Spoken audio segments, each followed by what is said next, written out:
একটা নতুন ভিডিওতে সবাইকে স্বাগত।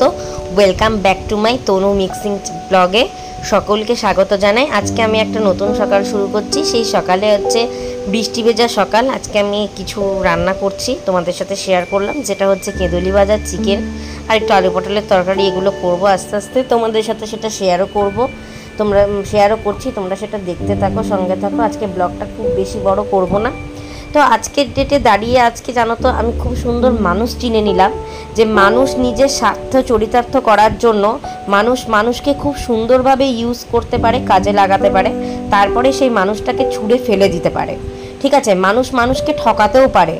ঠিক আছে, আজকে কিছু ঠকবাজ আজকে আমি একটা বিশাল বড় ঠকবাজ মিথ্যেবাদী কিছু মানুষের শরণাপন্ন হলাম। ঠিক আছে, আমাকে কেউ মিথ্যে প্রমাণ করার চেষ্টা করেছে কারুর কাছে। তো আমার তো বলার কোথাও জায়গা নেই।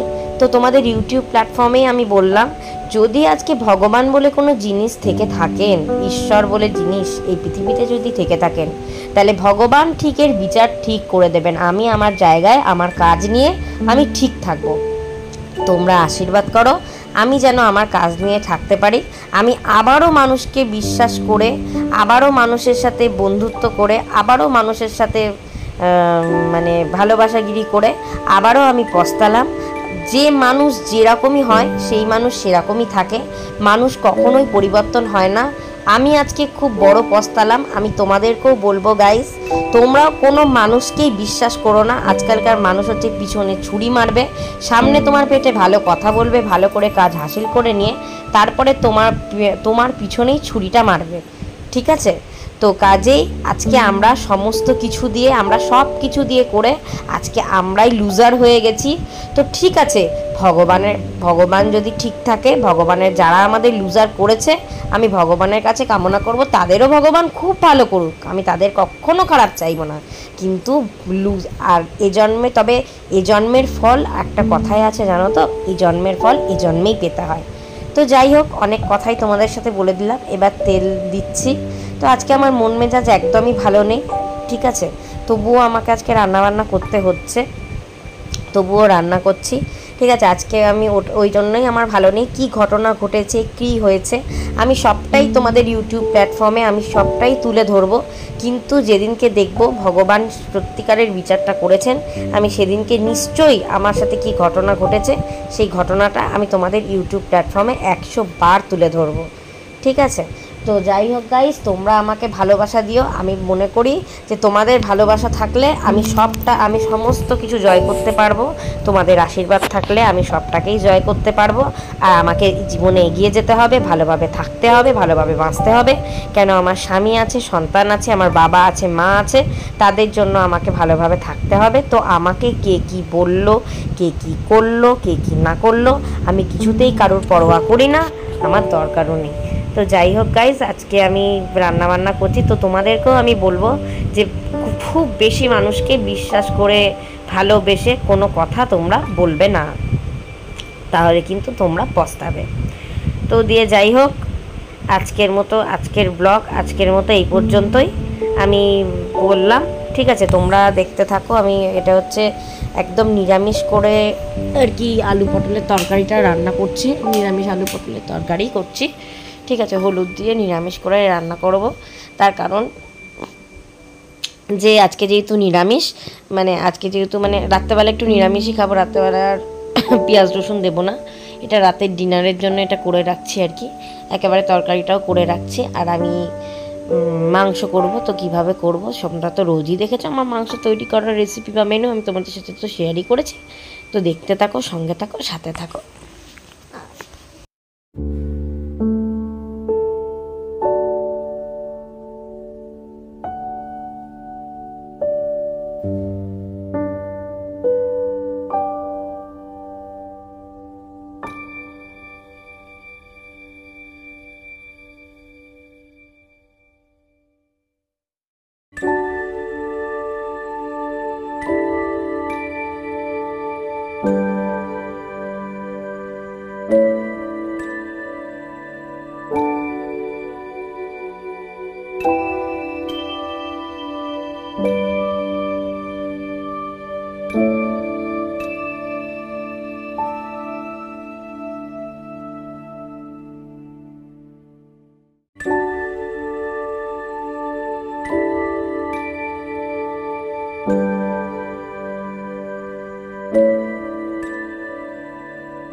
এই আস্তে আস্তে এবার মাংসটা রান্না করে নিচ্ছি। তবে তোমরা আজকালকার দিনে দেখবে সতেরই অজয় হয় আর অসতেরই জয় হচ্ছে। তো তবুও ভগবান শ্রীকৃষ্ণ বলে গেছে আমার যে শরণাপন্ন হবে আমি তাকে রক্ষা করব। তো আমি ভগবানের শরণাপন্ন, মাধব বলে কেউ আছে নিশ্চয়ই, ঠিক আছে। এবং আমি ভগবান, মা দুর্গা, মা কালী সবাই আমার সঙ্গে আছে। তারা যদি আমার সাথে থাকে, আমাকে কে ভালো বললো কি খারাপ বললো তাতে আমার কিচ্ছু যায় আসে না। ভগবানে আমি শরণাপন্ন, তো কাজেই আমার মানে কিছুই যায় আসে না। তো আবার অনেকে আছে দেখবে আজকালকার দিনে অনেকেই আছে যে আমাদের তো আসলে সবটা নিজেকে করতে হয়, তোমাদের আশীর্বাদে আমাদের সবটা নিজেকে করতে হয়, আমাদের ব্যাকবোন সাপোর্ট নেই, ঠিক আছে। তো আমাদের সেহেতু আমাদের সংসারে অনেক প্রেশার, অনেক দায়িত্ব আমাদের কাজ করে, ঠিক আছে। আমি একটা সময় এসছিলাম যখন বিয়ে হয়ে, সবাই বলে ভাত ঘর দেখে দিলে কাঠঘর হয় আর কাঠঘর দেখে দিলে ভাত ঘর হয়। আমি কিন্তু কাঠঘর দেখেই গাইজ বিয়ে করেছিলাম। আমার যখন বিয়ে হয়েছিল আমার কিন্তু মাথার উপরে একটা আশ্রয়, একটা ছাদও ছিল না। তো আপনাদের আশীর্বাদে, ভগবানের আশীর্বাদে আজ আমি যখন এই জায়গাতে আছি, নিশ্চয়ই ভগবান আছে। আমি আশা করব ভগবান আপনাদের সাথেও ভগবান থাকবে। তো যাই হোক, ভগবান সবারই আছে। তো এটুকুই বললাম। আমি আস্তে আস্তে তোমাদের সাথে সমস্ত আমার লাইফ কাহিনী, লাইফস্টাইল, আমি কোথা থেকে এসেছি, কী বৃত্তান্ত সবটাই শেয়ার করব। তো যাই হোক, আমি আস্তে আস্তে একটু টমেটো সস, একটু অল্প চিলি সস দিয়ে দিয়েছি, তাহলে মাংসটা খেতে একটু টেস্টি হয়। তো যাই হোক, এবারে আমি রান্না করছি। তো যাই হোক, তো আর আজকে আমার আজকে মনে হয় আমি বাপের বাড়িতে খুব ভালো ছিলাম, খুব সুন্দরভাবে আমার জীবন কেটেছিল। আমার বড় খুব ভালো মানুষ, আমার বরের মতো মানুষ হয় না। স্বামী স্ত্রী তো খুনসুটি তো হয়, কিন্তু আমার বরের মতো সত্যি মানুষ হয় না। আমি বরকে পেয়ে খুবই হ্যাপি, ঠিক আছে। কিন্তু তারপরেও বলবো যে পরিবারটাও খুব দরকার, আজকালকার দিনে পরিবারটাও ম্যাটার করে। তো যাই হোক, আমি সেসব কথা তোমাদের সাথে পরের কোনো ভিডিওতে, ব্লগে, প্ল্যাটফর্মে শেয়ার করব আমার স্ট্রাগল কাহিনী। তো যাই হোক, তোমরা সবাই ভালো থাকো, সুস্থ থাকো, আমিও যেন সুস্থ থাকি ভগবানের কাছে প্রার্থনা করো, আর যেন ভালো ভালো ভিডিও তোমাদের সামনে উপস্থাপনা করতে পারি, ঠিক আছে। তো তোমরা আমার ভিডিওটা লাইক করো, শেয়ার করো, প্রচুর প্রচুর কমেন্ট করে দাও। এবং আজকের জন্য চলো এখানেই টাটা, ভালো থেকে দেখতে থাকো।